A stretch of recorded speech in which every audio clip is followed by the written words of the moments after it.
Welcome to the Fantasy Aceball podcast. This is your host, Tim Kanak. You can find me on X at Fantasy Aceball. And if you're watching on the YouTube, it is the Tim Kanak on YouTube. And you can see we got my good buddy, Chris Welsh here. You can find him on X, of course, at Is It the Welsh. You can also find him on Fantasy Pros. You can find him on Prospect One. You can find him on In This League. You can find him all over the place. So many things. What's up, Welsh? How you doing? What up? What up? Yeah, all over the place. And this is that it's a weird time. You know, minor league season's about to end, and like I kind of pick up with the AFL around the corner and doing the P180P, the prospect draft. So the season comes to like a stall, and I kind of pick it back up, man. Yeah, there's football season, and football season coincides basically exactly with like fantasy baseball playoffs. So if you're out of the fantasy baseball, if you're like in head-to-head leagues and you're out of the playoffs, a lot of people just don't even pay attention anymore. But if you have leagues where you can still make pickups, this is actually like a golden prime time, right? Like I feel like this is like the time where you're like, okay, we just did the P180P drafts, so people can get a good idea of valuations. Maybe there's new prospects that they haven't heard of. And if people are sleeping, watching football, you're not in the playoffs, and you're like, hey, I have some roster spots that I can churn here for next season. Now is the time. Now is the time if you're in one of those types of leagues. So I wanted to bring up to you real quick before we get into the prospects, Welsh. The P180P draft, we just finished ours yesterday because we're in the same one with good old Doc, too, and Dan Fu and Beck and a bunch of other good people in the one that we just did. And one of the things that I noticed that I brought up to you before we just started recording, I was like, it seems like some of the FYPD guys got pushed down this year. And my thought process is it because this latest draft was high school bats and then college pitchers, and people are just down on prospect pitchers, even more so than normal. I feel like people are down on prospect pitchers because of all the pitching injuries and because of the volatility of a guy like everyone thought Bubba Chandler was going to be up early in the year. And then look, you got like no value out of Bubba Chandler this year. So is it like prospect pitcher valuations are down? So that's going to push the college guys down who you might think would maybe be drafted higher. And then the high school guys are so far away. So that kind of pushes them down a little bit in people's minds. But like, to me, it just seemed like, for instance, Ethan Holiday went in the third round of ours. And I think, was he the first year play? I think he was the first year player draft in the third round. And I just feel like usually when we do these, I feel like guys are picked in like second round, first round. Maybe I'm wrong though. What do you think? Yeah, I think it's a combination of like all the things you said. I think per usual, what I've seen in these, and if people are not familiar, P180Ps, they're drafts with industry people and then people that are a part of my Patreon that are hardcore dynasty and prospect. And we do multiple to create an ADP. And then I do a couple of them over the year. So you can have like a year spanned version of it. And then you can have like the most recent. So that's the crux of that. This one, particularly the one that we do like right near the end of the season, I think what you usually see is you'll see like the top first year player guys high. And then, you know, and that can be as much as 2 players or 5 or 6 players. And then that next crop, people don't really know what to do with. And then those tend to be really good values. This year, you have that. And then put on top of it that I don't think it's a great class in a lot of people's minds. College pitching in general in fantasy and prospecting is not like, you know, the most appetizing, especially when there's, you know, like me or James or whoever are you know, not wanting to push them way up. Then you've got just like a lot of high school that's floating out there. So I think the combination of what this first year player looks like compared to like some of the trends, I'm really not surprised that we are going to see some values. I mean, like my personal draft I was heavy first year player because I every single time, I mean, I had a run of 4 straight first year player guys with my 4th, 5th, 6th, and 7th pick. And I had all 4 of those guys inside my top 12 first year player ranks. And I think it's just people don't know the evaluations. And that's kind of why this is good. I think this kind of helps, not just like what a first year player rank looks like, because everybody is like, oh, let's do a draft and let's talk about the ranks, but how do they fit into the prospect world? And that's kind of like what this whole thing is about. But yeah, I think this P1 ADP also tells a little bit more of a story about what the first year player is. And I think it's a little less appetizing for a lot of people. And also, I would just throw out, I think there is insane value in pitching in the later rounds, like insane.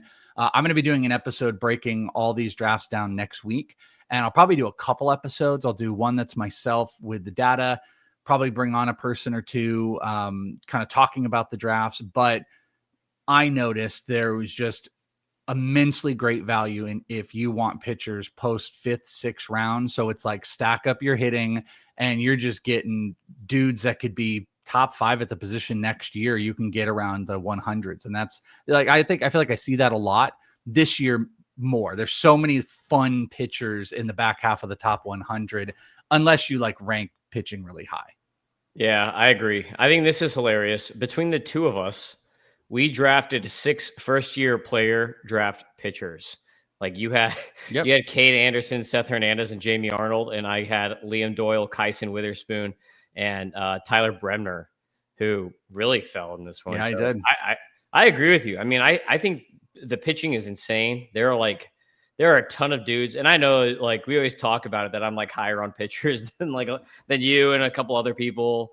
But it's like I just had so many guys. Like I was joking in the chat with this draft. I was like, I could go easy another five rounds and still get guys that are like top 100-ish range for me.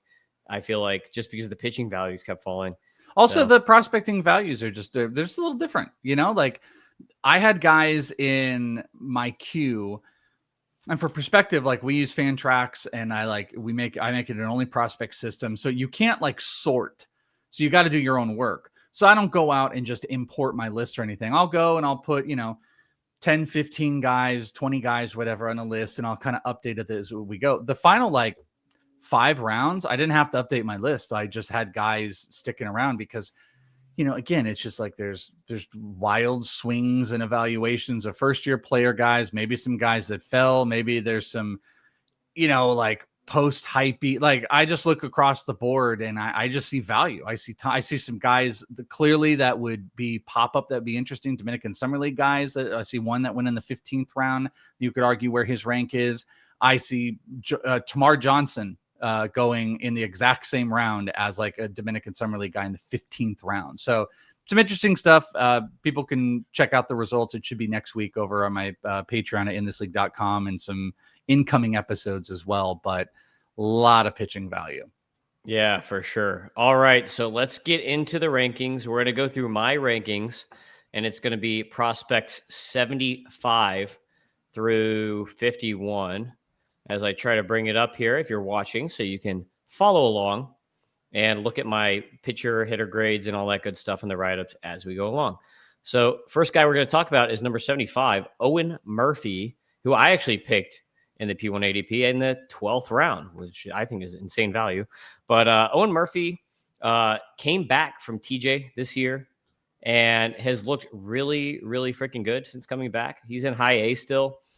He actually has, I think, gotten one more start since I wrote this article, but it was only at 3 innings or something like that. So statistically, not much has changed since I wrote this up. But right now he's living a little lower on the fastball. Like I think he's throwing like 91, 92, but pre-TJ, he was getting up to 94 on the fastball.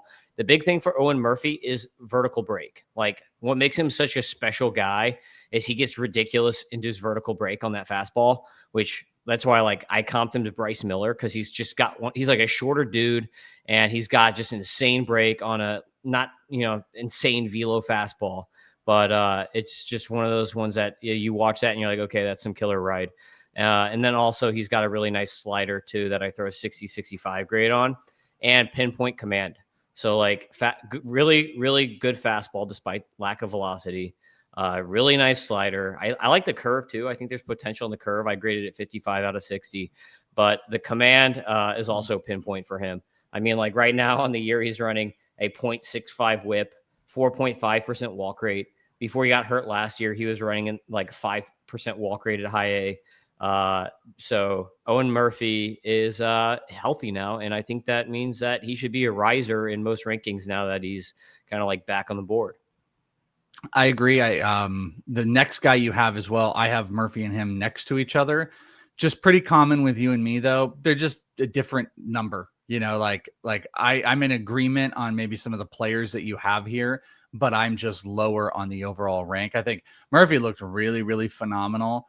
You have like a little bit of trepidation with like lower fastball guys and like what's that going to look like. Bryce Miller's a pretty interesting comp. I'll throw this up. I think another show I'm going to be dropping it potentially today as we're recording this, but I commonly do an Arizona Fall League preview show, it's a prediction show actually, because once everything is released, I'll kind of do a full breakdown of what to expect. I care about the Arizona Fall League more because I live here and I'll be like at all the games, but I do a prediction show on players that I think could get there and why that's important.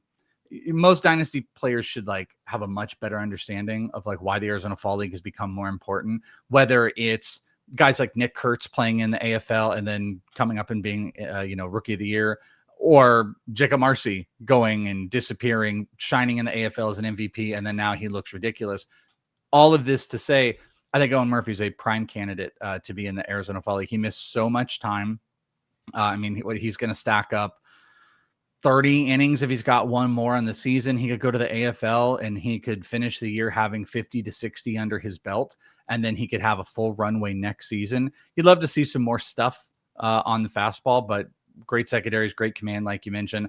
I do agree. I think he's underrated. He's part of that group that is just a great value. But I think it's when, again, depending where you are in the pitching market, it's like once you get like past 75, like I think there's this two handfuls of pitchers where you're just like, just give me the best value. Give me these guys, give me whoever falls to me. If you're doing like a restart draft, if you're like in the trade market or pickup market, like, yeah, I think Owen Murphy's there. He's a top 100 pitcher to me. I don't have him as high as you.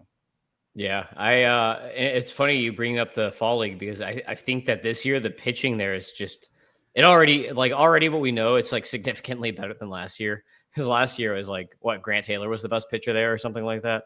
No, Andrew Painter was the best pitcher. Painter was good. Painter's right. pretty good. Grant Taylor they were teammates. The Glendale's team last year was stacked. They had, they had the Reds guy who's a major leaguer this year, Grant Taylor. They had Andrew Painter. The only thing we know official in the market is Hagen Smith and Noah Schultz are supposed to go, which that's great. And they'll be on the same team. Brett Lauder is announced. Yeah. I didn't know if that was confirmed, but that's been the rumor that's out there.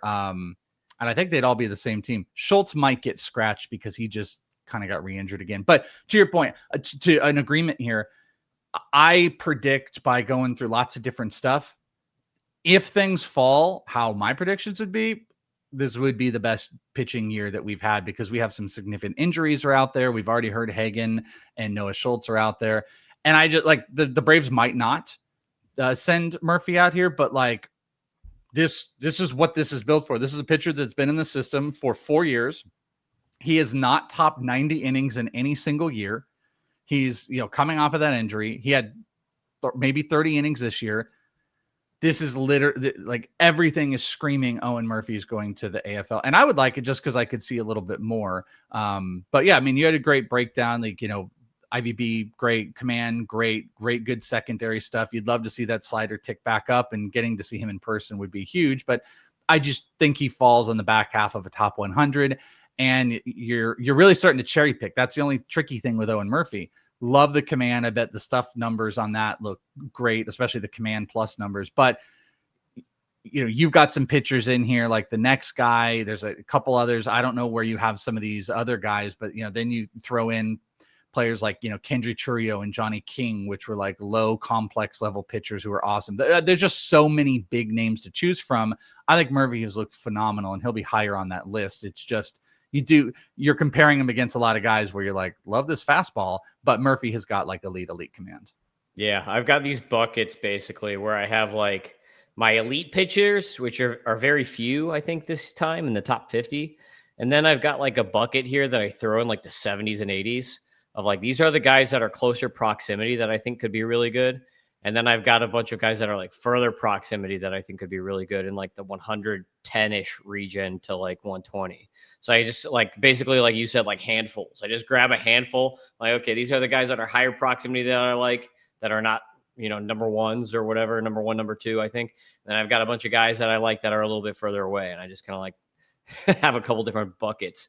So next on the list, as you already kind of prefaced, is another starting pitcher that I also picked in this draft in the 10th round of the P1 ADP is Harlan Susana, number 74. He's looked really good lately, Welsh. This is like one of the reasons that I've bumped him up is his command has been much better lately. So 6'6" righty, 100 to 102 mile per hour fastball. He gets up to, actually, I think he has hit 103 even. His Sierra on the season is 220. So despite the poor command, he's still rocking a 220 Sierra and just insane fastball slider, like 98 to 103 on the fastball, but the slider, 88 to 91 on the fastball or on the slider. And that's one of those sliders that you say, okay, do we actually this is going to be one of those sliders that's going to get classified as a cutter. It's going to get classified as a slider. Like people are going to classify it as all kinds of things because like there's going to be systems that say, no, a slider can't be throwing 90 miles an hour. That's just a cutter. And so, I mean, like, but it's the same pitch. But it's excellent. I throw a 70 grade on that. Other pitches he can work on. Changeup has potential. Looks okay. Curveball, I don't really like too much. I only threw a 30-40 on the curveball. But command-wise, this is what's really going to make or break Susana. Because we've run into some of these guys before, like Teodo and stuff like that, Jairo Iriarte with like really great velocity, but then they can just never hone in the command. But I think Susana's getting there. Like I'm going to bring him up in a second, his game log, but go ahead and talk about Susana for a second, because like as far as like progression and command, like we're seeing that right now. So I've actually, when we're talking about Murphy and him, I've got him a spot above Murphy, because that fastball has been absolutely ridiculous. Like he is hitting triple digits, on command. No pun with that. I mean, he is a big triple digits guy, whether it's a cutter or slider, that's going to be, defined usually by movement. This is what you want. Now, I saw Susana when he was a Padre though. So I'll throw this out. This is another guy I think is primed for the AFL. One tricky thing, he literally 2 days ago was just put on the IL. So his season's done with a lat strain. So, we're going to have to see like what does that do? I'm not 100% sure, like how far is that going to keep him out, but his innings were already low. So it would be prime for a guy that, was in Arizona before with the Padres, come back down here, low innings, season ended, see if we can get some more out of him. So I think he's another one of those possibilities, unless this lat strain is a little too much. But yeah, this is betting on big, giant power stuff with a realm of command that has improved itself. Which you hope it's going to stick. But I love big power pitchers. There's probably a little bit of relief risk in general, because if that doesn't settle in, but like, look at also the Nationals, like they've held with some of their guys. Like, I don't think they're quick to move off.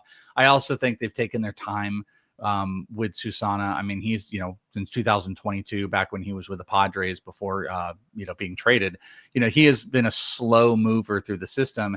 This is about the time I think they're going to start pushing him. I like to bet on big fastball. This is going to be like a stuff darling because of that slider and how it would grade, and because of the fastball. And as if you've got at least league average command, he's going to play. So then, like, let's pick your poison. Do you want big power fastball strikeout guy? I mean, I think he put up a handful of like 10 or 11 strikeout games over his, I mean, two of his last three. Well, the last one is where he, I think, got pulled. But before that, he had 9, 13, and 10 strikeouts. He had not given up more than 3 earned runs the entire month of August up until this last one, where he only went 1 2/3 and gave up 3. So I think there's a lot of promising stuff. There's some walk issues, but again, now you're just pairing these bucket of these players on the back end 100.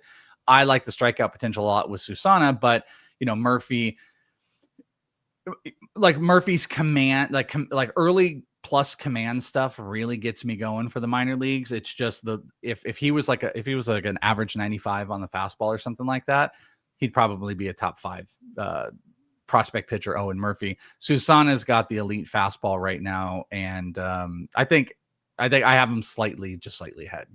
Yeah, just like me. So Susana, he got hurt in the middle of the season, came back on July 20th, and basically kept his walk total 3 or under since then. And really, his only bad game since the 20th was this last one where he got hurt. So it's like you can kind of like that one, you don't even count. You just throw that one out because he was obviously pitching hurt. But yeah, he was before that, he was running like basically 2 walks a game, which this is how, like, when I was evaluating Mizurowski, and I was like, okay, Mizurowski's command is getting better. Like, you just watch the game log, look at the game log, and see if they're getting more consistent with limiting the walks. And that's how you can really tell, okay, are we seeing progression here for a bad command guy? So that's like my little trick, I guess, for watching guys where like you look for that Mizurowski type improvement game to game to game to game as they go forward. 73, another starting pitcher with poor command, but really good stuff, is Carlos Lagrange with the Yankees. So I rank him a little bit ahead of Susana, 1 spot, because I think he's got 3+ pitches rather than just the 2. So he's got a fastball, again, big fastball, 97 to 102 on the fastball. He also has splitter or a sinker. I can't remember. 60-65 grade is what I threw on that. Slider 65-65. And the dude is huge too. 6'7", so you're getting insane extension, 3/4 arm slot, 269 Sierra on the season. And that other pitch is actually like, it gets sometimes labeled as a 2-seamer, but it's actually a sinker, not a splitter. That second pitch there, that's a 90 to 92 mile per hour if you're watching on YouTube. What do you think about Lagrange? Where do you have Lagrange ranked? Do you have him in the same range as Murphy and Susana? I got him a little bit lower. I think there's some relief risk out there. I mean, what is he on the cusp of, like 60 walks out there? There might be these shades of like Luis Medina sitting out there for people, but I think he's just a much more polished pitcher in general. Love the fastball. He was, again, I can tie so many things to AFL. He was in the AFL last year. He was out here last year for a small little bit. I think he left about halfway through, got some starts in. Big physical guy. I want to see progress. I completely agree with what you said. Like, you're looking for these big power fastball strikeout guys. You're looking for like progression in the market to like, lower your whip, lower your walk rates. I'm not sure we've really seen that. I mean, to be fair, he had a 1.62 whip last year. It was 1.27 this year. So, I mean, there is progression. It's still just high. So we're going to want to see him bounce back from that. But I think this is big power stuff. He is another one of those prime examples outside the top one. I have him outside the top 100 just barely, but I think he's one of like those top targets you're looking at. I mean, and I also think like how many pitchers, if just do a rough estimate so I don't derail everything, how many pitchers do you think you have inside your top 100? I would say like 20. You think that's it? Yeah, probably around 20. I'm definitely leaning more and more toward hitters. Like, you just get rocked by pitching injuries so often that it's like I've been leaning further away. I want to say that I probably only have like 3 or 4 in the top 50, and then I have like this. I just have like a 10 pitchers in a row, basically from like 70 to 80 range. I've got just 10. Like I said, I just threw a big bucket of pitchers. Like, this is just like 10 of them in a row. I think that's super interesting then, because I might have more in the top 100, but it's outside the top 50 where are these big groupings. And then, you get into the 100 range. This is where you're going to start to get into like the Lagrange one to me is interesting because it's like, okay, then start making comparisons. Like, how do you compare him against Cam Caminiti? Cam Caminiti just had like a really good into the season. And I think he's like a potential plus pitcher. A throwback out, guys like Kendry Churio and Johnny King. Like, I think Churio at his young age, because I got to see him out here in Complex before he went to Aceball, I think he is potentially throwing out like elite SP stuff. So it's like, how are you ranking a guy like Lagrange who has like good stuff? I don't want to be dismissive at all. I mean, 100 in it. You love that he was able to have a sub-4 ERA, over 100 innings this year, elite strikeouts, relatively low batting average, but has some command issues. How do you start comparing that against guys that are in the wings that have like, I would say maybe theoretically better stuff, like Churio and King was a big pop-up. Like, how do you rank those, specifically those 2 young guys versus a guy like Lagrange, who I think, there's like some question marks. So that's why he doesn't make the top 100.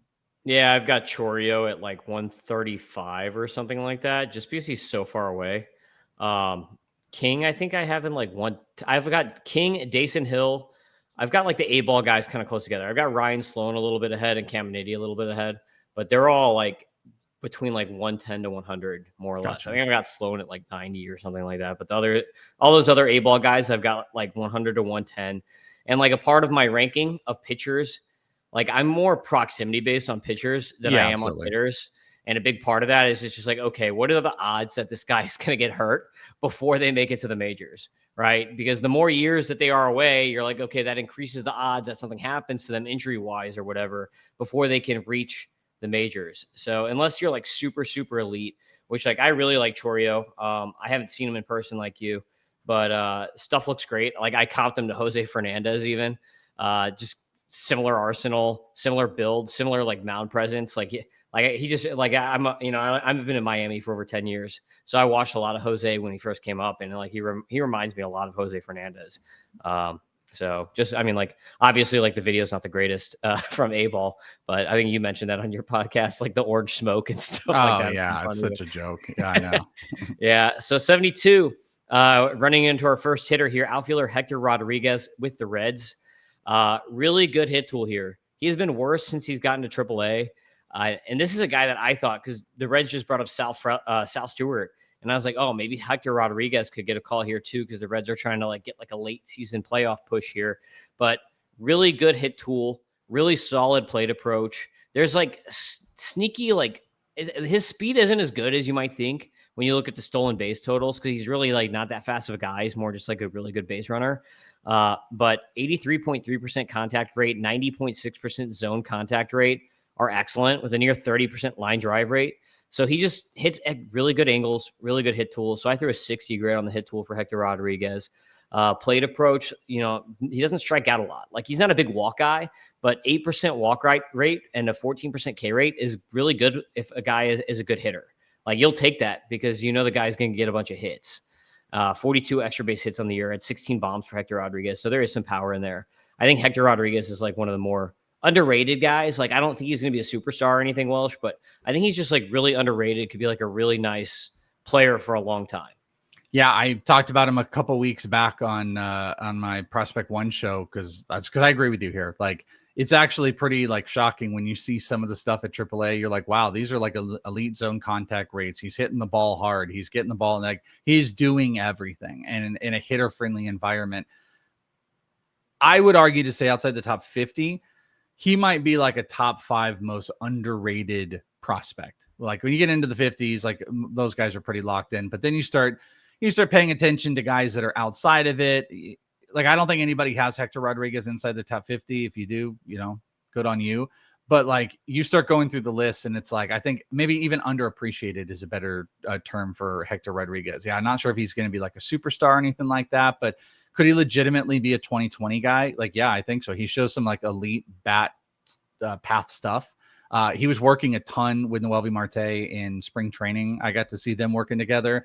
I just think Hector is on the cusp of being, at worst, I think like just a solid average major leaguer. And at best, I think he could push being a 2020 guy. I'm pretty encouraged by the contact rates, and he's going to finish the year almost as a 300 hitter, regardless of.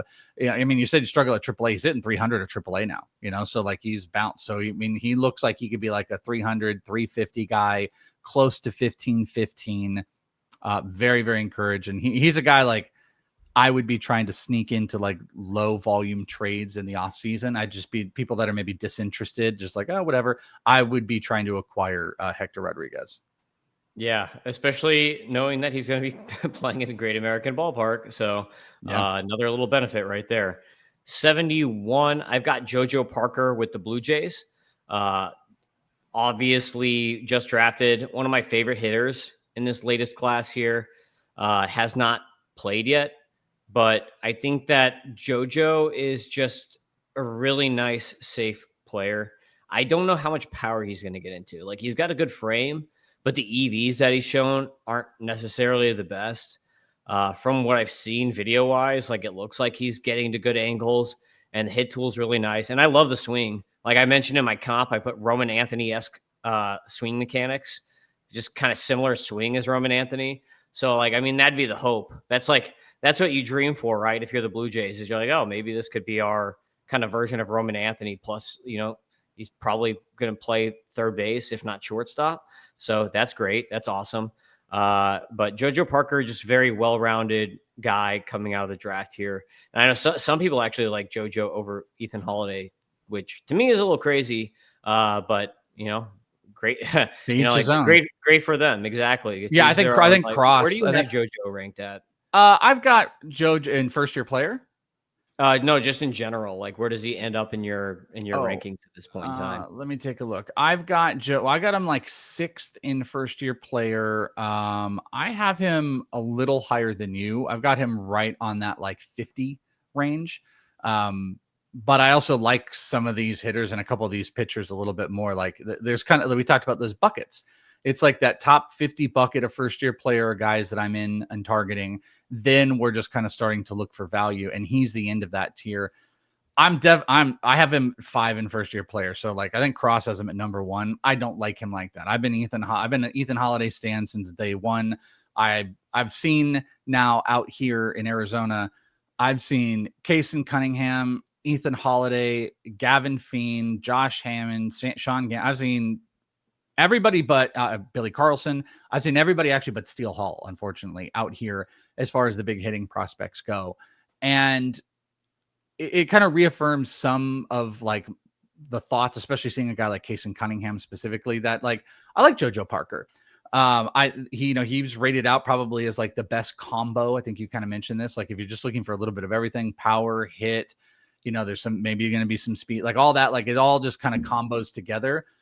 But like, I think Ethan Holiday is a step above. I think Kason Cunningham's hit tool is being wildly underrated after seeing him. Gavin Fiend is showing off some big power. All of this to say that, like, I think he is a pretty solid prospect. I've got him right in that 50-ish range, but he's not a massive target because I think if he's with how people are ranking, you're gonna have to put him in the top 3. Like, if you want to be confirmed, not saying you can't get him, but if you want to be like a JoJo Parker guy, you're going to have to be top 3. You're going to have to lock in and be like, all right, it's Holiday, Willits, and him, and screw all these other pitchers. I actually like Cade Anderson a lot, so I'm not in that camp. But yeah, I think he's fine. I'm not sure if he is going to be elite in any certain area and just good in a bunch. And I think I'm looking for a little bit bigger, wilder shots for some players to tap in and be elite in some spots. But he's also, the other weird thing is, I had talked about this, that you never saw these high school guys really push up, especially now with the draft has changed and they come and play the bridge league. Like, you might see like a little tick of some of the high school guys. And now that I'm thinking about it, maybe like Braylon Payne did do that, but you would see them hang more often. This year, it was like Holiday played 2 weeks up, Cunningham up, like all Gavin Fiend up. All these guys have moved off of Bridge League instead of just staying here, and JoJo Parker didn't. So it would have been really cool to see a little bit more action for him. So we have, people that, because I'm not located there, I'm located here in Arizona, so I can see this group of guys. All of us probably would have loved to see a little bit of like in-game action than the backfields. And maybe that would have changed our tune where we could get a little bit more excited. But yeah, I think there's some questions on the eliteness of what those tools are going to end up being. And that doesn't have me making him like this huge, massive target. Yeah, I'll probably see him a lot next year because I've seen Dunedin, I don't know, like 4 or 5 times or something this year. Number 70, Hagen Smith. We already mentioned him. He's dropped in my rankings just because like he hasn't really made strides in the commit. Like I kind of expected. I was like, okay, you know what? Like, he'll figure out the command. It'll happen. But we haven't really seen that yet, which is why I've dropped him to 70, because before you could see I had him last time ranked at 39. The stuff, like, no question about the stuff, right? Like, insane fastball. I throw 60 to 65 on it. Slider's even better, 65 to 70 on the slider, especially at his arm slot. Like, that slider is just insane. Changeup is good. It's just the command. Like, I've got a 25 out of 40 grade on the command. And just like kind of like how we mentioned with Susana and like what we've seen with Mizurowski in the past, like, I just have to push him down until we start seeing strides of improvement on the command. So hopefully with him pitching in the fall league, working maybe with like some good coaches, he can make some positive momentum on improving the command. Because right now, like, talk about reliever risk. Like, right now, like, yeah, could he come in and be like a dominant closer? Probably. But it's like, you don't want that from Higgins. They already did that with Grant Taylor. Yeah, they did that with Grant. So yeah. Yeah, I'm he's been an in zone whiff guy. That's been his thing. He pitches in zone. He doesn't get whiffs out of the zone. So he's got I've seen him do some amazing stuff. One of the single best performances I had ever seen in a guy in the Bridge League last year, but it was also against like 17-year-old, like rookie ball, Dominican Summer League guys that just came up, and he just dominated them to a ridiculous degree. But it's because he lives in the zone. So yeah, I'm a little bit worried about it. He had told me he was working on the changeup at that time.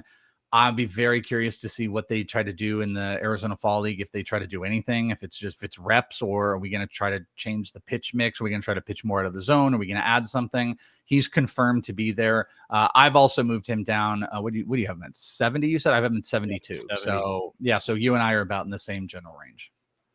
69. Carter Jensen with the Royals just actually called up and debuted. Carter Johnson is kind of like just good all around. Like I have him ranked ahead of Harry Ford. I'd be interested to see where you have between Carter Jensen and Ford, because I think that Jensen is a very similar player, maybe a little bit worse on the plate skills, right? Like he's not going to walk as much as Harry Ford, but I think the power is better, and not by like a little bit, but probably by a whole tick of grade, right? Like I think I've got Ford as like a 40-45 power or something like that. Carter Jensen I put as a 55-55 power, because I think that he's going to have seasons where he hits 20 home runs, low 20s, because he hits the ball really hard. 107.3, 90th percentile EV, 16.3% barrel rate. So he's got a good quality of contact, 59.6% hard hit rate at AAA. So he's just consistently hitting the ball really hard, which even though the contact rates are like only okay, not great, I think it's just going to result in a good power profile, because he has a consistent ability to make quality contact. And I know like Kansas City's not the best power park, so for him to get to 20 something home runs, he's going to have to be really good at that, which I think he can do. I mean, like we've seen Salvador Perez hit a bunch of homers there, so it's not like it's impossible. And he hits the ball hard enough that I think he's going to make it work. What do you think about Carter Jensen? Yeah, I've got him over Harry Ford.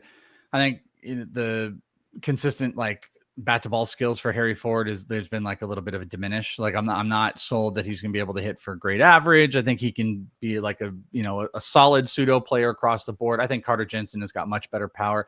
I actually asked him last year. He participated in the Arizona Fall League Home Run Derby. And I remember asking him, had he ever done that before? And he was like, only one time. And God, he either told me he broke his hand during the home run derby, or he did it with a broken hand and didn't realize it. Like he's just a tough dude, a good athlete. I think there's bigger power, but he's a catcher. Like I'm pretty like strict about how I'm going to rank a catcher overall. I mean, going through my rankings in the top 100, I think I have three. I have three catchers, and I actually think all three of them have the potential to move off the position. I don't think Carter Jensen is coming off of that position, but I think you can also get into this space. Just to point this out, I do a lot. Top 30, maybe it's a little bit more strict. Then you get to like 31 through 75 can kind of be really close, and then like maybe 75 through 150, these guys could be close. So if I have a guy at, let's say, 110. It doesn't mean like, oh my God, you hate him versus the guy that's 90s. There's just differentiating factors. I think the proximity works well in his favor. I think the power works well in his favor. The RBI potentials, if he were to hit in the middle of the lineup, is good, but I don't think he's coming off of that position. I think catchers in general are going to should rank lower unless they get put into that Cal Raleigh space where they can DH and get predominant at bats. So I'm a little bit muted versus like your valuation of him, but I do think he's probably in the pantheon of like prospect catchers. I want to say I've got him at like 5, like he's top 5 of the available catchers that are out there that qualify. So, I'm with you. I don't know if, he probably is like 3 for you if you have him here, maybe 4. Yeah, I think he's 3. He's got 34 at games started at DH this year in the minor leagues. So, I mean, there is that ability, and it's not like this is what you think of is you're like, okay, is he going to get trapped and not get at bats? But the Royals aren't the Dodgers, right? Like they don't have the depth that the Dodgers have, where rushing just got trapped into like 2 games a week. I think that the Royals are kind of like the Cardinals in the way that they've built their team. And it's like possible that if Jensen's bat is good enough, that they just kind of have to be like, okay, this is going to be Ivan Herrera 2.0 situation. We got to get him DH at bats. We'll just split him and Salvi at catcher DH. One of them plays catcher, one of them plays DH. So even though he's never played any other game at any other position in the minors, like he's not a guy that's played. It's not like Basayo had played games at first base, right? Like that has not happened yet. He's athletic enough where he could probably, hide in left field if they get him enough offseason reps, not this season, but maybe in the future. But I think that his bat is good enough and that the Royals are not deep where they don't have like a bunch of other bats like the Dodgers that have to get DH reps. They don't have Shohei Ohtani that has to DH, right? So like there's a potential that they could get DH reps for him, I think, which is why I'm happy enough to like push him up a little bit. 68. Here's an interesting name that I know that you've seen. Emil Morales with the Dodgers, shortstop, third baseman. Actually got into Aceball this year from Complex. And this guy is just like really interesting, projectable, like not a great hit tool, but the other tools are just insane. I comped him to Fernando Tatis Light because he's got like a similar mechanics in his swing and like similar type profile where you're like, okay, there's big power here. There's some decent speed, but the hit tool and the plate approach need a lot of work. Like 73% contact is not terrible, but it's not good either. Like that's kind of like below average. But the power grades are insane here. And like there's also, good speed here. So there's like 30-20 potential if you can figure out the hit tool with Emil Morales with the Dodgers. What do you think about Morales? Yeah, I love him. I watched him all rookie ball. He was here almost the entire time. I think right before the Bridge League is where he got sent up to A-ball, but I've seen him. I remember I got a homer. He hit over. It's actually the same day that, if I remember correctly, maybe it was the day before, but Shota Imanaga had rehabbed and they had all this stuff at all the complexes over in Goodyear. But he had this crushing homer and he messaged me asking for it, wanted to have his stuff to put on social media. Like he's into that stuff. Pretty humble dude, big, huge power, very aggressive, very interesting comp you put on him with the Fernando Tatis. Like I see it and don't see it. I think he's going to phase himself out a little bit as far as the speed game goes. I think he's got 25 plus home run potential. You could sell him to 30 pretty easy. It's going to be how does he progress? The Dodgers have done a pretty decent job in general. I mean, offhandedly, I'll just say I don't know if you have him on the list. I don't see him, but I got to spend some time with Mike Sirota a couple weeks back, and likely to say Sirota just oohed and awed about the Dodgers and how they approach their player development with their players. And it was really, really telling thing. So what I'm getting at is like, if you're going to take a tooled out player at the lower levels and you're going to be like, can we fix this? Can we make the adjustments with these tools? Like that's the bet that you want to make. I'm higher on Morales than you kind of because of that, because I think like when he's on that pitch, it's an elite looking swing. It's great bat speed, hard hit stuff. Guy can fly, plays really good defense too, by the way. I'm in kind of across the board on that. The biggest test is going to be like, can he make better contact rates and lower the strikeouts?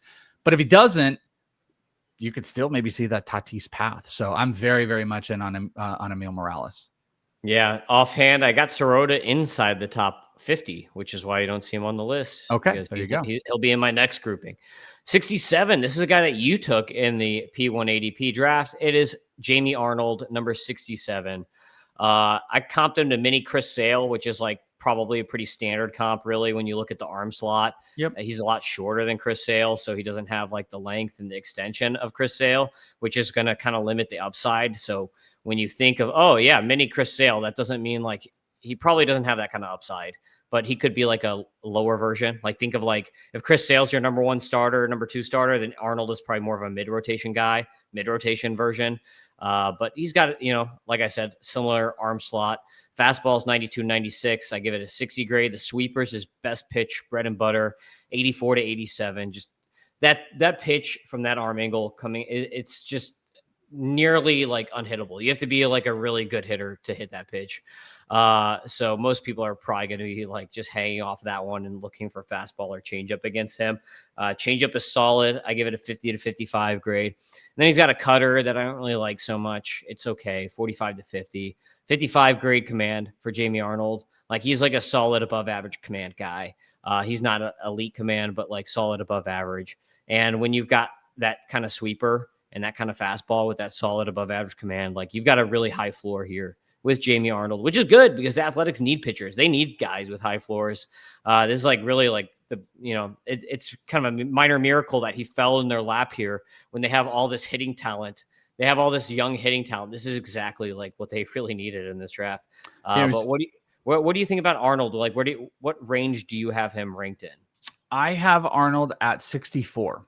So right where do you have it? You have him at 67. Yeah, so we're right there. I got him outside the top 100 in the P1 ADP draft, so that kind of can, especially the glut of pitchers, it can tell you where people are at. Yeah, I would say look at like what McLean is doing with the spin numbers on his slider in the major leagues right now, giving people fits. It's kind of the same thing. Arnold also manipulates that slider, so like the cutter and everything, it turns it like he can throw it a couple different ways, and he'll also throw it both handed. He'll throw it first pitch. Fastball solid. I think there's a lot to like. He there's a little bit regression-y stuff this past year, so we're gonna have to see like, can he do more than just what he was doing with the slider? Like he's gonna have to learn to pitch out a little bit more. But he all but confirmed it. He's pitching in the fall league, and the A's did this last year with Nick Kurtz. They had Nick Kurtz play in the second half of the Arizona Fall League, and they had Henry Bolt leave. And it looks like Arnold might do something similar, or he'll stay the whole time. But he literally said on the broadcast with the A's after he got drafted, saying he is prepping all of September to be pitching in the fall. And there's only one thing that is. So we'll probably get a much better look at him, or I will in a month or so. Dude, I told you, fall league pitching this year is going to be completely different. 66 is outfielder Justin Crawford with the Phillies. I actually can't believe he didn't get a call up. Like I thought this guy would have been up by now. Like, I thought like post trade deadline he was going to be up. Just super interesting profile. Hits the ball hard for a speed guy, which is like really where you're like, okay, like where can we be with Justin Crawford? If he can fix his angles and like change his angles profile, then you have a completely different hitter. You have like with how hard he hits the ball, like it's not impossible for him to run to like get into 20 homers because he's hitting the ball 110.6 max EV. That's, if you're hitting the ball 110, 111, you can get to 20 homers. So like, but with his angles, like 65% ground ball rate or whatever, he's hitting the ball on the ground like a ridiculous amount.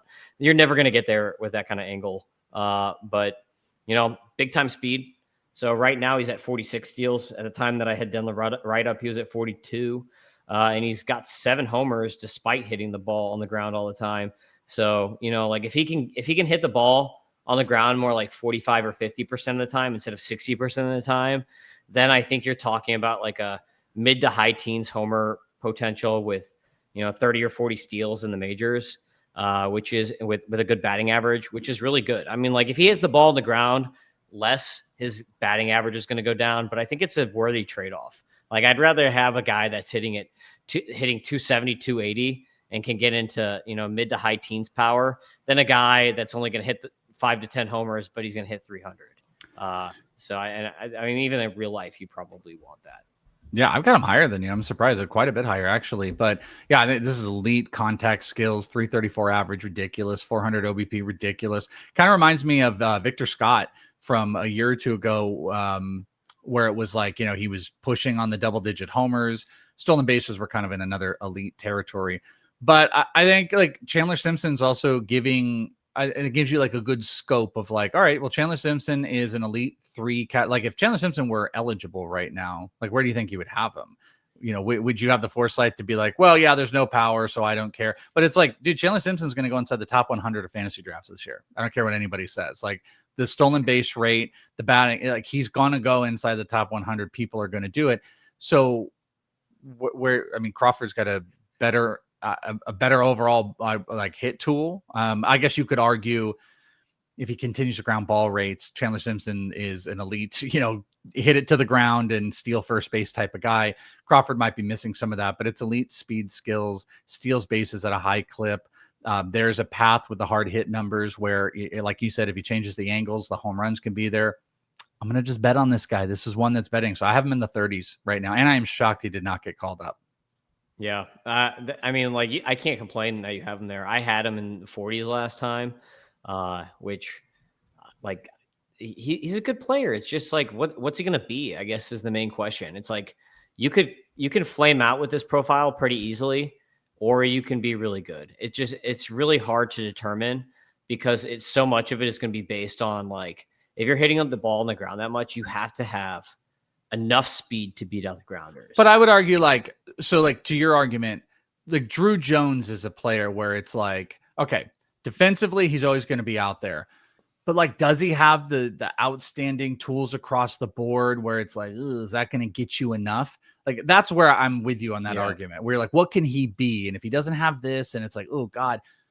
But, like, Justin Crawford, I mean, defensively, he's going to be out there. And if he's given the opportunity, like, he's already proven he is a high batting average guy. He will steal bases. I think the floor is he is a high-end 2 category player. Call him a 2.5 category player. If he's a 9-hole hitter, 8-hole hitter, runs might be a little scarce. High batting average, high stolen bases. That's kind of hard to argue at this point. Maybe you could say, like, the batting average isn't going to stick. Best case scenario, he actually might be a 3.5 category player. So that keeps him away, I think, from ever being a top 20, 25 guy. But all of a sudden, if he's like hitting higher in the lineup, you got your runs, you got your average, you got your stolen bases. And then if he's chipping in on the power department, he's not a nothing. Yeah, you're maybe, closer to a 4 or 3.5, maybe even a 4 category type of player if you add up RBIs. And I think that's what you're betting on if you believe, like, in the skill set. But I think Drew Jones is like a better version of, like, oh man, if all the things don't click, what the hell does he become? I think we kind of have a floor of what Justin Crawford will become. Yeah. And then we can dream on where things can go from there. Call me crazy, but I think I would still take him over, despite, like, the risks of him not having, having 70 grade speed instead of 80 grade speed, like Chandler Simpson.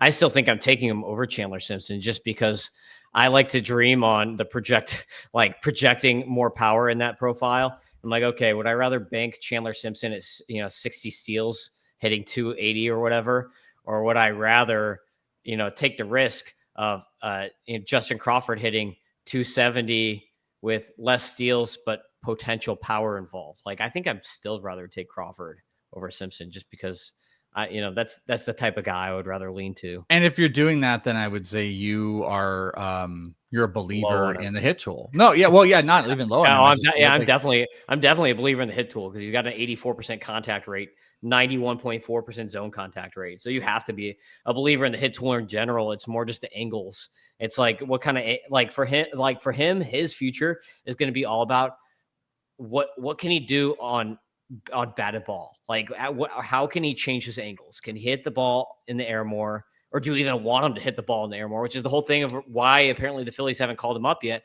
is they're trying to get him to hit the ball in the air more. But do you really even want that? Maybe you're better off with him hitting the ball on the ground and just getting on base. And one thing to throw out to you, my boy Casey Bubba and some of that group, like Ryan Bloomfield, James Anderson, they do they do 11 rounds, I believe it is, of an FBC, and then they pick up and they do it the rest later. And they did this about, what was this, like 2.5 weeks ago, 3 weeks ago? 7th round, Chandler Simpson went. So I just want to, for perspective of what I'm saying with, like, what Chandler Simpson's profile is looking like, he went in the 7th round. So, like, if Justin Crawford is 90% of that, which we know there's some more upside, like, I think that's starting to give you, again, I still think that might be the floor. Like, I guess you could argue that Crawford's stolen base numbers might just in general be lower, but I think, like, if he's hitting how he is, he's a 40 stolen base guy. So, if you're 10-40 with decent runs on that Phillies team, assuming he doesn't get traded, like, you're might be anywhere between a 9th and a 6th round pick in a 15-team league. Like, that's pretty good. So that's why I'm making that assumption on my rank with him. Yeah, that's a good one. Hopefully they hit him high in the order. You want to see that high in the order. That'd be great if he was like a 2-hole hitter, 100%. Yeah. 65 is Charlie Condon with the Rockies. He's actually kind of hot right now. Is he up at Double-A now? I can't remember if he got. Yeah, I thought he got the call to Double-A. Yep. Yeah, so he's up at Double-A now. He's played a decent amount of games there. So I don't know. Condon is an enigma to me because his home road splits in college were just like were polar opposites. And like you would think that he would have more home runs, right? 333 at bats this year, 13 home runs. So like that's why my power grade, I give him a 50 out of 70 because it's like, is he going to get in there? Like his angles are great. 28% line drive rate, 49% pull rate. So he's hitting the ball in the air. He's hitting the ball, hitting liners, and he's pulling the ball, pulling the crap out of the ball. It's actually at 54.5% at Double-A. So he's pulling it even more at Double-A than he did earlier in the year. So he like angles wise, he's doing great. And it's almost just like metrically under the hood, he's actually doing the things that you want to see. Besides like contact, his contact rate is only 70%. So that's like subpar, pretty subpar. But besides that, like power wise, he's doing the things metrically you want to see. It's just like, I don't know, for whatever reason, he's like not getting into the numbers. Right. So where are you at on Charlie Condon right now? Because I'm kind of like, he's just like in this weird spot for me where I'm like, I really just still don't even a year later after the draft, I still don't really know what to make of him at this point. Yeah, I agree with you. I'm cautiously trying to be optimistic. I saw he hung here in rookie ball and are extended spring training, and he just looked horrible. People have probably seen my tweets about it. He couldn't have looked worse. Eating breaking pitches left and right. If you threw him a first pitch breaking ball, then he was behind on the fastball. Like it was clockwork. He looked so bad. He is clearly clicked in and got better, but the contact rates still worry me. So I'm hopeful he'll be in the AFL, so I get to kind of have like the comparisons on what some of that decision making is doing. But I'm saying cautiously optimistic while not being super optimistic. Like I think some of what he's done and like the potential, like Colorado and blah blah blah, people might put him inside the top 50. I do not. And I really want to see like an adjustment into like being able to hit breaking pitches, because I think these higher levels is where people are going to really start taking advantage of him. And that's what I'm a little bit worried about. And the power hasn't gone crazy, but you don't want to bury him or anything like that. I actually have him like just slightly higher than you, but we're about like, the same. Yeah. 8 homers in the last 20 games for Charlie Condon. So pretty hot right now, at least power wise. 64, Emmanuel Rodriguez, kind of another weird dude, just like always hurt. Like he's good when he plays, but it's, I don't know. Twins players can just never have health. So Emmanuel Rodriguez, I'm just kind of the same thing. Like I feel like in a regular Roto league, I'm probably further down on him, even like 80s, 90s, something like that. But because his potential in points leagues and OBP leagues is so high, I feel like I'm like counterbalancing a little bit here. I'm like, okay, like because he's probably a top 50 player in a points league or an OBP league. And then in a regular Roto league, he's like an 80 or 90 prospect for me. So I just kind of like stuck him in the middle, just kind of like trying to balance like all league types in one. But Emmanuel Rodriguez, tons of walks. There's power and speed, always hurt, terrible strikeout rates, bad contact, 66.7% contact rate, 76% in zone is atrocious. But like, it's just, I don't know, 115 max EVs, 108 90th percentile EV. And so he hits the crap out of the ball, walks a lot. It's just like, he's just kind of a weird guy too, right? Like he's almost like a worse version of Spencer Jones, like a less elite version of Spencer Jones, as far as like tool wise, if you're just only looking at the tools, because like his hit tool is like a 30-35. Plate approach, I give him a 55 just because he takes walks, even though he strikes out a ton. But power speed is there. So where are you at on Emmanuel Rodriguez at this point?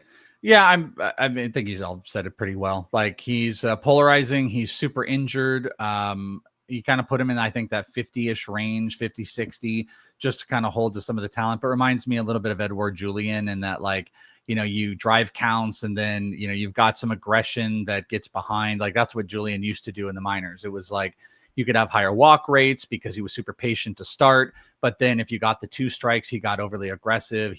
This guy's always injured. He could be a 2020 guy for sure with high OBP, but I think he's super volatile right now. So I don't think I think it's really tough to put him above a top 50 player. Yeah, for sure. 63 starting pitcher Seth Hernandez.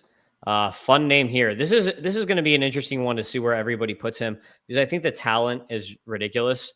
Hasn't debuted yet, but I've got him already. Despite that, over guys like Johnny King and Chorio and some of these guys we named, I've got him ahead of Sloan and Caminiti even from last year because I think that the stuff is just insane. I actually comped him to Andrew Painter because like he just reminds me of Andrew Painter when Andrew Painter first was drafted. Very similar. Did they even go to the same? They might not even go into the same school, like the same high school. I think they're from the same area. They're both like Fort Lauderdale kids, I want to say. But Hernandez, 60, 70 on the fastball with arm side run. He's got a two seamer too. I threw a 50 to 60 on it. Changeup is potentially elite, 55 to 65 on the changeup. Breakers, he needs some work on. I actually kind of like the curve. I know everyone says, oh, he has no breaker. I actually kind of like the curveball, to be honest. Command, like potential elite command too, 50, 60, and he's built like a starter. He's built like a top line starter, like a number one. So Seth Hernandez, I have at 63 right now. Where do you have Seth Hernandez, high school pitcher? Quite a bit higher. I think it's 4+ pitches. He might be the outlier of the high school pitching stuff. There is risk when you're doing it, but I've got him inside my top 40. So I'm quite a bit higher than you. His stuff is ridiculous. I think he's a guy next year that could get pushed in the system a bit. You could argue what the Pirates end up actually doing. Like they held Bubba down a little too long, but then they pushed, at the lower levels.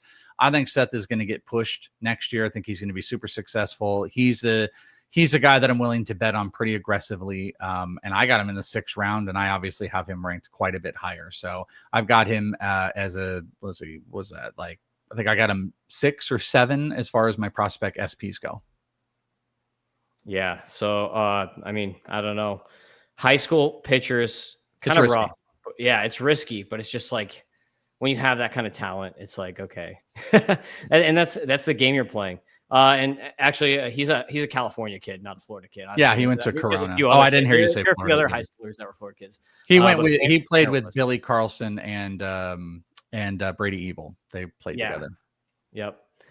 Okay, so 62, Quinn Matthews dropped in my rankings significantly. I know a lot of people are way down on him, like probably like outside of top 100 on Quinn Matthews. He's been better lately, like the last like 5-6 starts. Fastball has ticked up some. He still has not gotten the induced vertical break back on the fastball, and he's not throwing it as hard as he did last year. So he's kind of averaging like 93, 94 on the fastball, which is what he was like at the lower end last year. He was more like 95, 96 last year. So I give him a 40 out of 50 on the fastball. Like he doesn't get swing and misses on it. It's more just a setup pitch. His slider and changeup are still elite. Like they still have insane swinging strike numbers.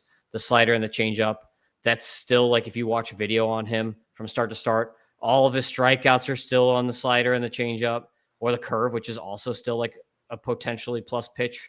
Like I give that as like an above average 50 to 55 on the curveball. But the breaking stuff is all still there, and he's actually commanding the breaking pitches still. All his trouble this year has been based on not being able to really command the fastball well, or he throws it in the zone too much and it gets nailed because the fastball just isn't that great. Because he has lost the velocity that he had last year on it, which is the difference between Quinn Matthews this year and last year is like the 1 to 2 mile per hour tick on the velo of the fastball. And because he's lost that velo on the fastball, he's also lost spin on it. And he's not getting the break on it that he got last year. I have him just inside the top 100. I am down. Losing velo on your fastball is a bad thing. Talk to Robbie Snelling. Robbie Snelling lost that velo, got beat up, was one of the worst, and then he picked it back up. So if Quinn Matthews can refine that, I think that's a big plus. He's got some decent secondaries. I think like this is high for, I think, his production, but also from a proximity standpoint, I get it because this is a guy that's going to be competing very early on next year. So if you believe that he can refine that, it's a bad recipe when you have a bad fastball. When you have a bad fastball that has regression to a worse fastball, you got a 1.5 whip. You have walk issues. He's walked 7 over his last 2 starts. I mean, the amount of 3-walk games this year are unheard of. I'm not optimistic right now. I'm making bets on the Cheerios that are far away. I'm making bets on the J.R. Richies, the pretty much every pitcher we've talked about so far. I want over Quinn Matthews right now because I think he's regressing in a bad way. Yeah, over the last month, he has a 21.4 K minus walk. So even despite the walks, he's still striking a bunch of dudes out. 2.27 ERA during the since August 1st, which is 6 starts that he's made over that time. So a decent amount of starts. So he's been a lot better lately. 41 strikeouts in 31 innings over that time period with 13 walks. For me, I think that not having the ABS is going to help him. So I think he's actually going to perform better once he gets to the majors. It's just kind of weird because like he's a guy that last year he had an 8.6% walk rate, and he at every level he had like a 5, 6, 7% walk rate. And then this year at AAA, 17% walk rate. And what's funny is even when he made his rehab starts after he got hurt, 0 walks during those rehab starts. So it's like the only place that he's ever had bad command is at AAA, and it's like a 10% increase in walk rate at AAA versus at every other level. So I think that is like, I know, like, like I don't want to say, oh, it's all the ABS, right? But I think it's playing a major factor because I feel like his stuff is he has a lot of movement. Like if you watch him, his breaking pitches, there's tons of movement on them. And so like if he's playing corners and you're not exactly hitting the corner, you can really get gamed with ABS. And a lot of those hitters are like 25, 26 AAA. They know how to game the ABS at this point. Like I heard a really good podcast. Connor, or what's his name? Griffin Conine is like boys with one of the guys from what I can't remember the name. Aram Layton. They're like boys, and he was on there and he was talking about how he games the ABS and like how he was so good at AAA by just like gaming the ABS. So I mean, like it happens with smart hitters. So I don't know. I think that he's going to see improvement when he gets to the majors. So not to spend more time on Quinn Matthews, let's go to 61, Theo Gillen. I know you're a big Gillen guy. And he's had a really, really nice season.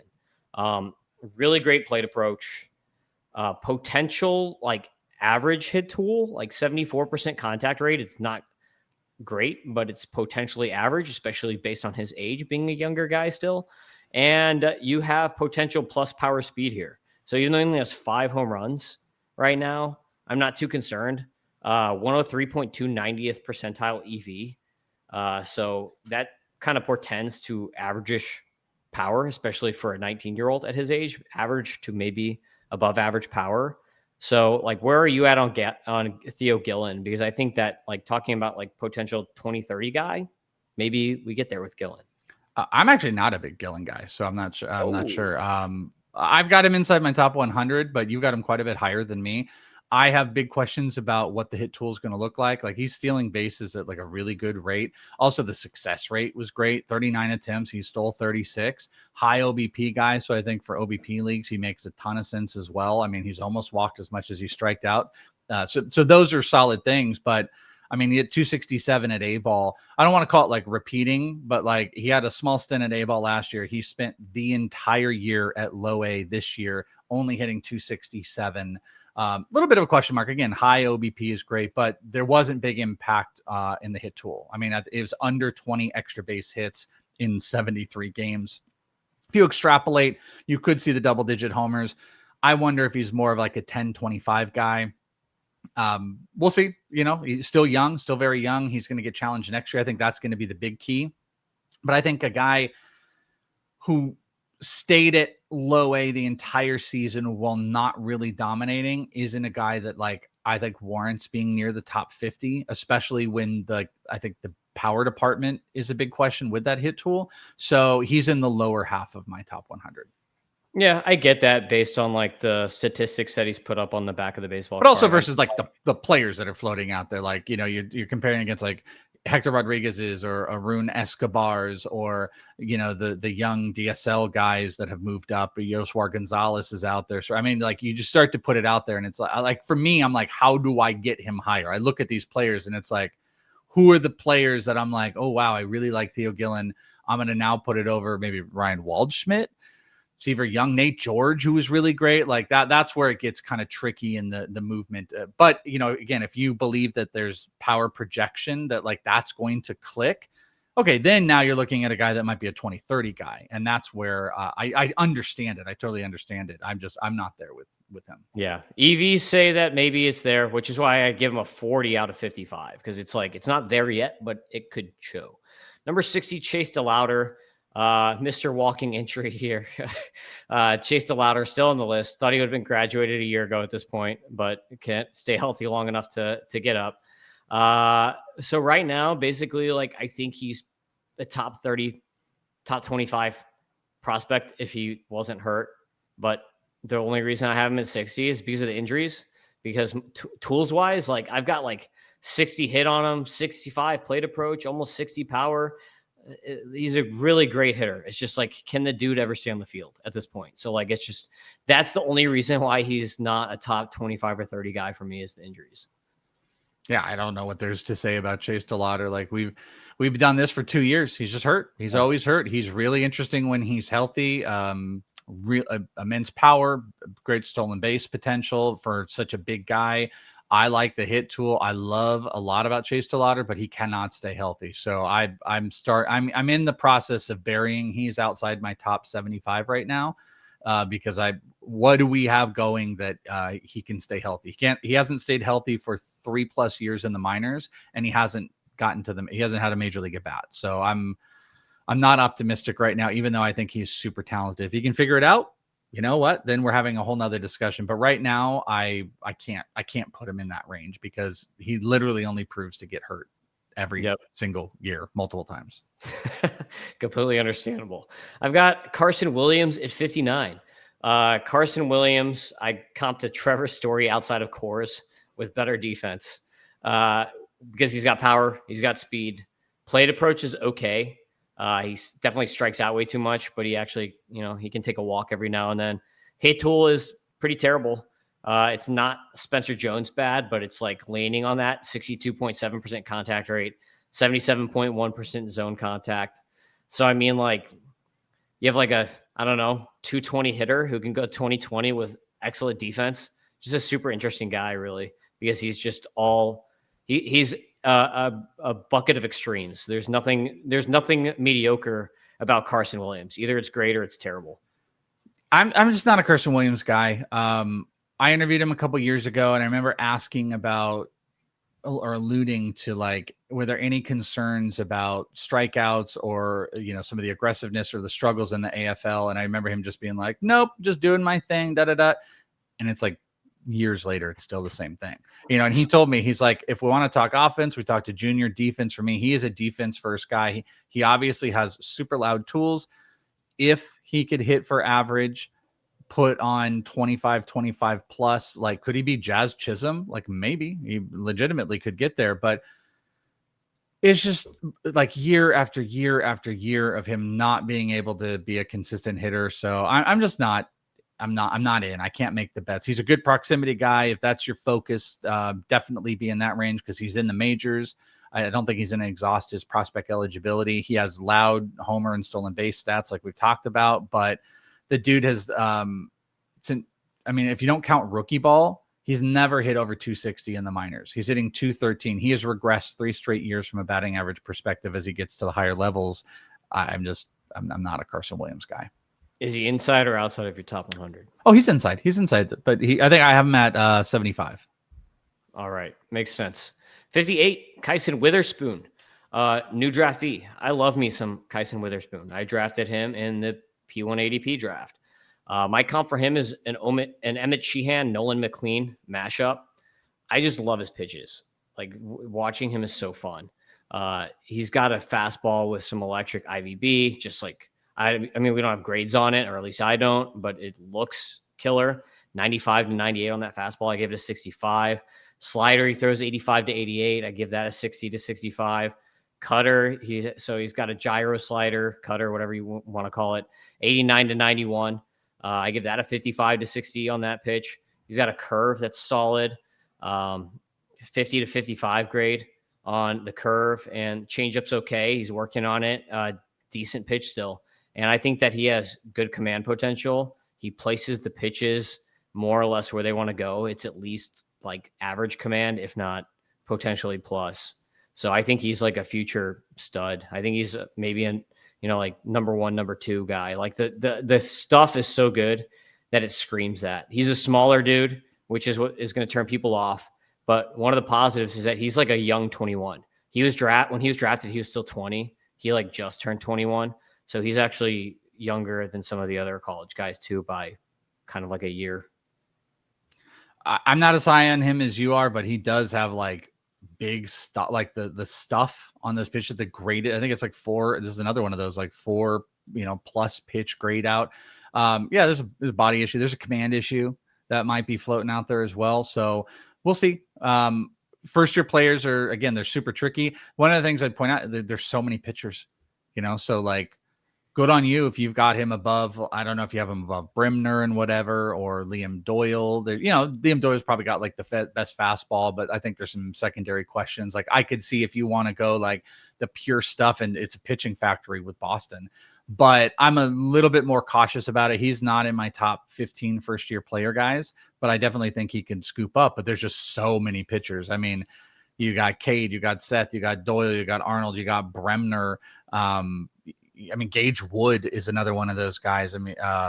What was it?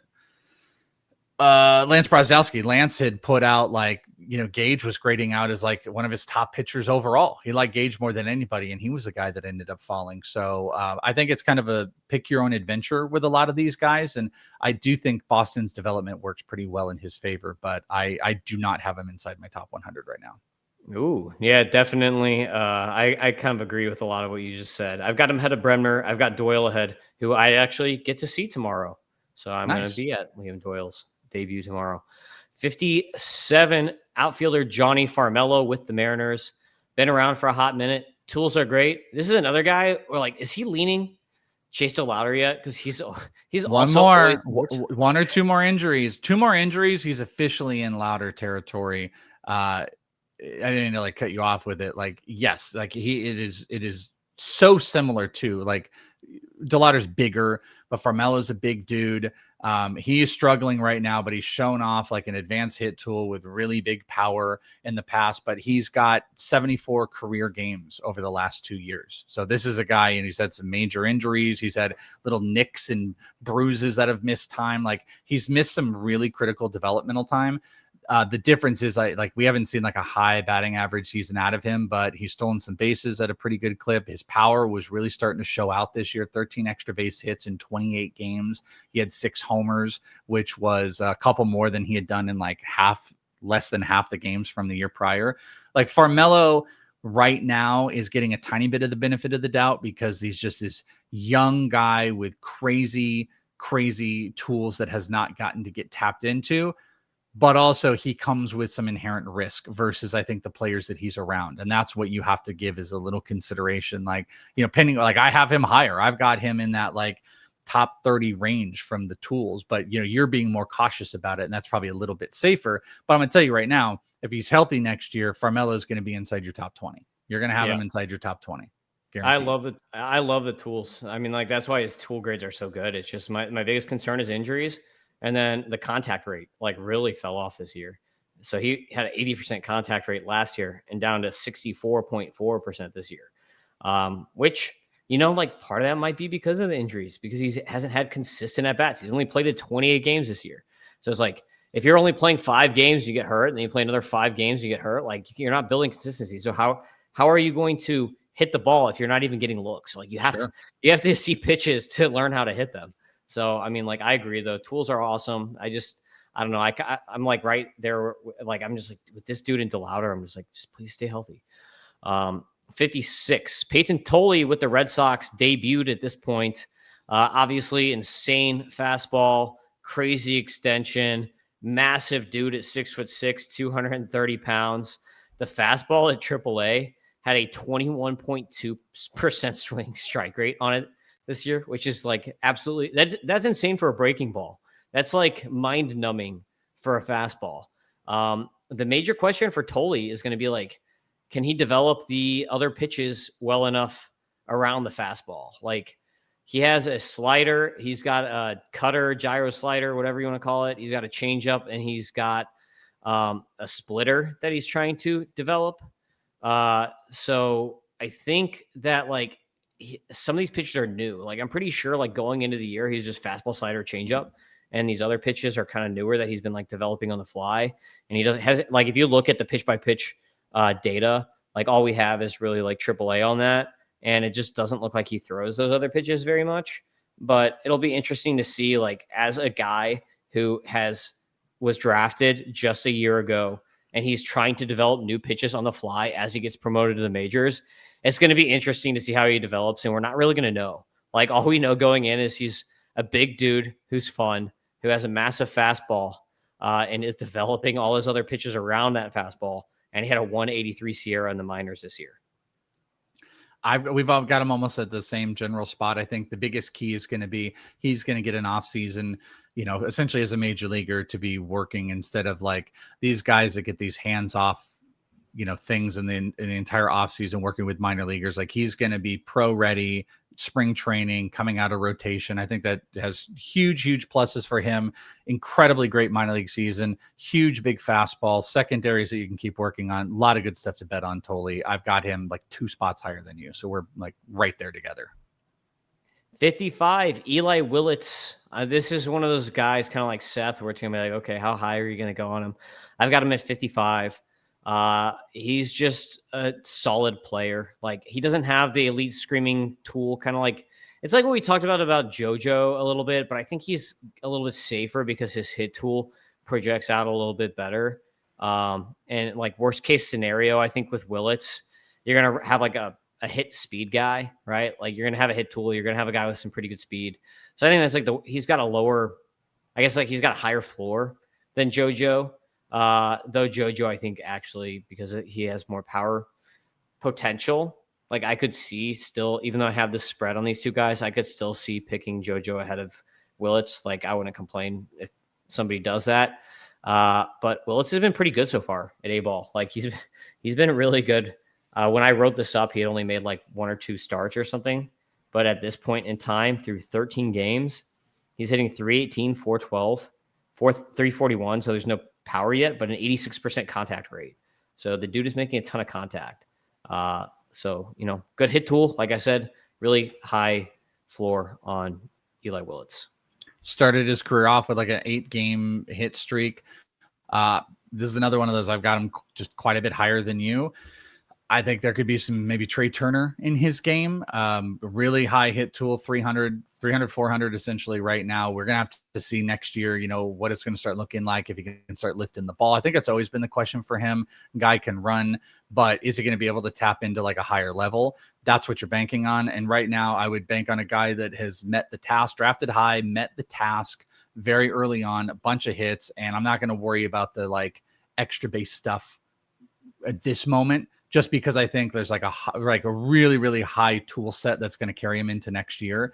But there's a potential that I think he could flounder a little bit if like all of a sudden he is like a low ground ball guy and he's just not tapping in and it's like 5 homers at the end of the year. Then I think it's like, oh, we're lining yourself back out to being like a multi-category, not a full category player. But Willits is another guy that some people like as the number 1 first-year player. Yeah, the good thing is that he is actually getting to good angles, 28% line drive right, and only 37% ground ball. So he's hitting a lot of line drives, not really like grounding out way too much. So that's the good thing. It's just a matter of like growing. I mean, like, he's still 17. So, right, like he's probably still not, at peak growth. He's probably still a growing dude. So there's potential for him to keep growing and getting bigger before he debuts and develop that power. So 54, Franklin Arias, and like, this is a guy that's definitely like, okay, hit tool. Like, I give him a 65, 70 on the hit tool. And that's really the reason why I have him ranked ahead of Willits, is because he has one super elite hit tool. Like, he's like, it's really easy to comp him to Luis Arias, right? Like, that's like really easy. Say, okay, he's righty Luis Arias because the hit tool is so good. Like, his contact rates are in the 90s. Zone contact rate is like high 90s. It's just ridiculous stuff. the way that this guy can put the bat on the ball. Now, will he get into quality contact is really where we get into questions with Arias, because I had him ranked at 22 last rankings update, but that's because a lot of based on like what he was doing last year, 9 home runs last year, where it was looking at like, okay, maybe this guy's a 15 homer guy and he had 35 steals last year. Maybe he can steal a bunch of bags. But this year, the power speed is kind of neutraled out a bit. So I don't know, is he only going to have hit, or is he going to be able to get into some of these tools too at this point? Where are you at on Arias? I'm quite a bit lower. I was never a rise guy, and I'm not into like low category stuff in general. Love the hit tool. I think that's what gives the benefit of the doubt, where, I could end up totally being wrong. They had attempted, the Red Sox had done stuff. I remember like with David Hamilton, weighted best work, like build into more power. They could totally do that with a super, super advanced hit tool. I think he's a top 100 guy. I don't have him in the 50s. He almost got caught as many times as he's stolen a base this year. So bad base running this year, low home run totals. If he's a 15-15 guy max with a high hit tool, that has a pretty big cap in fantasy. And I just don't think it belongs like in the top 50. But, this team has done a really great job in their development. And if he starts to like, getting the ball in the air more, and you start to see bigger hard hit numbers and stuff like that, then now we're talking about a completely different ball game because he has such an elite hit tool. Yeah, one thing to just keep into consideration is he literally has been promoted to AA like in the last few days here as a 19-year-old. So when you're that young at that level, part of that is just trying to stay afloat. So maybe, like you have to consider too, like you're not really, when you're that young at that level, are you really trying to develop power, like new skills, as much as you are just trying to like not suck? So yeah, but I mean, Nelson Rada did the same thing, and Nelson Rada is a nothing burger in the power department. He's shown that across the board, and he's like a 19-year-old that got progressed up to AAA. And not to say that they're in comparison, but there are some similarities between like Rada and Arias. And sometimes they'll move these guys higher in because it's like, okay, this is what this guy is. He doesn't belong here, but also like prospecting development is weird. Taj Bradley just came out like a couple days ago and was like, I learned about this thing called scouting reports. It's crazy. And you're just like, what? You've been in the majors for a couple of years and you just learned about reports on other pitchers and yourself. Like that's how weird minor league systems can be. So like we sit here and we dream. You just got to hope that the team sees something in him they want to make the adjustments to hit for higher power. Sometimes when I see these super young guys with something like this and move through the system, I wonder like maybe that's not the case. And they're just like, hey, listen, this is who this guy is. He's not being challenged here. We don't want him to move through and work on something else. Maybe that just is who they is. But that's me being a little presumptuous. Yeah, it makes sense though. 53, Spencer Jones. This is your boy, your dude. All right, Spencer Jones. Another guy that just gets kind of trapped in the middle for me because I had him like in the 70s last time, and then he went on this power binge. I'm like, oh, maybe he's a top 30, 40 guy, whatever. And then he started sucking again. I'm like, okay, I just picked, threw him in the middle here because there's just so many questions. It's like, this is the point where I'm comfortable taking him, I guess. If I was doing not a first-year player draft, but a prospect draft, just like how we did the P1 ADPs, this is the point where I'm like, okay, now I'm comfortable taking the risk on the power speed guy with a terrible hit tool because that's what he is. The contact rates are atrocious. The plate approach is pretty bad. Like maybe not atrocious, but it's definitely bad. And you have elite power speed. And this is, if you're in a head-to-head league, I don't want Spencer Jones. I want Spencer Jones in a weekly Roto league where I don't have to, where I'm not going to have an 0 for 40 and get destroyed. Like that's the type of league I want Spencer Jones in. I'm way more willing to pick him in that type of league than I am in a head-to-head where like he could win you the week or he could just completely destroy you. It's like Mr. Toad's Wild Ride. It's like, it's crazy. Spencer Jones Wild Ride. I got him a bit higher. I don't really have anything to add. Like we need to see him in the majors. We need to see him not be in the minors anymore. We say he's sucking. He's hitting 270 at AAA. He hit 270 at AA. Like he is who he is, and who he is insanely loud tools with insanely loud strikeout rates. And like we kind of know that's if we had to lean, which is that going to be in the majors, you're not going to have a 35% K percentage and be super successful. But like Spencer Jones might be O'Neal Cruz, at the major league level. If they can, I mean, also that ballpark is just wonders for him. The hit tool is probably definitely the reason why we haven't seen him either. But I think, ballpark and adjustments into using the torpedo bats and doing, an analysis on his own hit tool. And that's why he used the torpedo bat and, seeing like where he was hitting the points of the ball is why he moved to that. Like, he's the type of guy that's an adjustment both directions, by the way. He's an adjustment away from being such a ridiculous fantasy option to also being an absolute nothing burger, Chris Davis waste of time. So you got to decide where you are on him. I don't know what else to add about him. Like, we just need to not have him in AAA. If you're safer, and if that's where you can get him, great. I got him a little bit higher because the tools are loud, but there's some huge questions. I'm not scared to take some risk in there, but there's some players I think you clearly can't pass up for him. But I think when you get into like the 30, 40, 50 range, make your decisions. Do you want to go on Spencer Jones? You want JoJo Parker, Jet Willie? I think it's just all kind of flows in that general space. Yeah. I think he might be benefited by a platoon. He's pretty bad against lefties at AAA. So when they bring him up, if they platoon him, I think that would be probably the safe move to make him to kind of like get the best out of him that you can. 52, Jordan Lawler just got the call back up. We got Mr. Diamondbacks fan here, so I want to hear what you have to say because he's been so good at AAA. Obviously, it's PSL. Been terrible at the ML, at the major league level. The whole knock on him is that he's a fastball guy, can't hit breaking pitches.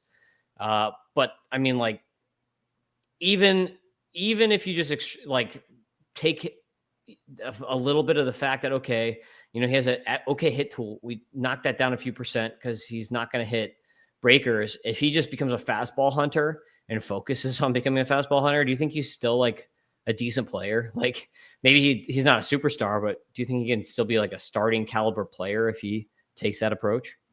Oh, man, this is like Spencer Jones. Like, I'm not really sure what to add. Like, this is all by the way, pending how you view prospect eligibility, if it's only at bats, he qualifies. He's exhausted his prospect eligibility by service time. So that's done. But he was a rookie in 2023. He had rookie prospect eligibility. He had it this year. So he's off my list now because I follow MLB Pipeline's guidelines. So he no longer qualifies anymore, but he has not reached his at bats. I think defensively he can stay there. I think he's a liability offensively. He also he's in the injury school of Chase DeLauder where he's always hurt. I watched him 4 different games out here in complex and bridge league ball because he was hurt. He absolutely can destroy. He hit a towering homer in bridge league out here against fastballs. But I mean, literally Torey Lovello called him out because he can't hit secondary pitches. They knew that. Is that going to change? Hopefully, but he doesn't get enough at bats at the major league level to get that working. A, he's not healthy, or B, the team doesn't give him the opportunity. So I think he could go the route of Joe Adell, and it might just take him a little bit of time. And he can learn to be a 250 hitter. If he's a 250 hitter, he definitely can be a 2020 guy.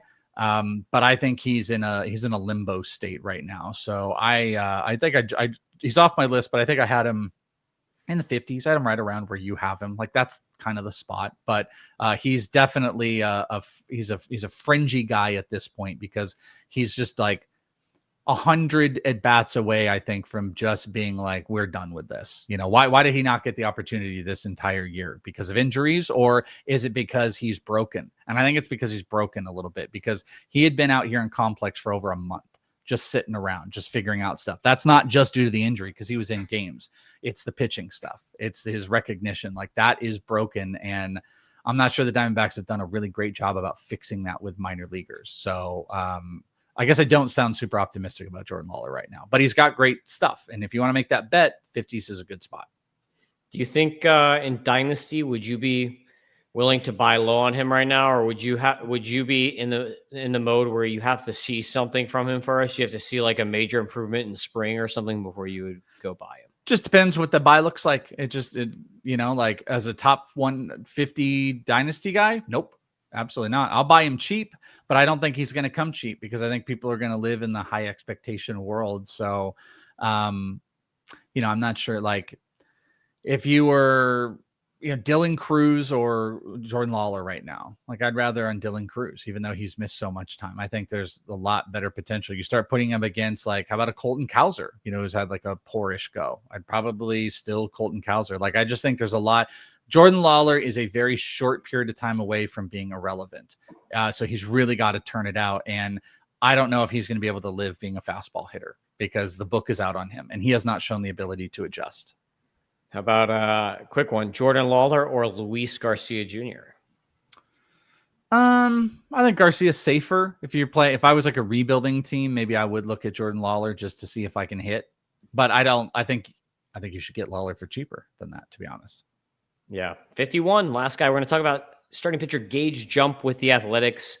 Kind of has fallen off a little bit at the tail end of the season here, but a lot of that too is that, they're just not pitching him as much. So you've seen the pitch counts go down across starts as they're winding him down for the year. He's gotten shelled the last 2 times out. So I don't know if that's just a part of him being tired. Like, that's what I would attribute it to, because he's been so good all year that he's just like pooped at this point in time, because he's at 107 innings. Last year in college, he pitched 83 innings. And usually, you talk about pitchers doing like a kind of like a 30 to 40 innings bump year over year. But he's also a smaller dude. So maybe that's just harder for him. So like, what do you think about Jump in general? And what do you think about like his struggles here at the end of the season? Like, does that concern you at all? Or like, where are you? Like, I mean, it's just been a couple bad starts. Besides that, like, he's still been very good this year. I'll take the bad starts as a buying opportunity if people are going to do that. I mean, this is his first full season. It's 107 innings. It's a big push. The last couple starts, the season drags on. Summer also, you get the summer heat, ball flies a little bit more. Like, I just don't want to hold that against him. He's held hitters over 107 innings to 5 homers this year. Elite walk to strikeout ratio. Batting average is low. WHIP is low. Like, he's been fantastic. I have him. I've got him inside the top 50 still. The last couple starts are not going to really affect me. I think a good offseason break coming back, he's going to get an opportunity to pitch next year, and he's shown some pretty disgusting stuff. So any people that are down, I would take an opportunity to buy on Gage Jump. Boom. Love it. All right. Thanks for doing this with me, Welsh. You got anything going on, brother? Got anything you're cooking? Same stuff. Like I said, P1 ADPs. I got Arizona Fall League preview show coming up. We got P1 ADP breakdown episode coming up on Prospect One, and the Patreon inthisleague.com. That is where the list, my top 500 prospects, top 400 dynasty, and the P1 ADPs. Those are all going to be there, updated in September. And then Arizona Fall League's around the corner, and I will be out there and doing shows about that, hopefully interviewing prospects. So, like I said, bunch of stuff going on. Awesome. Looking forward to those P1 ADPs coming out. Everybody check that out. Thanks for listening. Check this out on YouTube at the Tim Kanak, and follow at Is It the Welsh on X and at Fantasy Aceball. See you next time.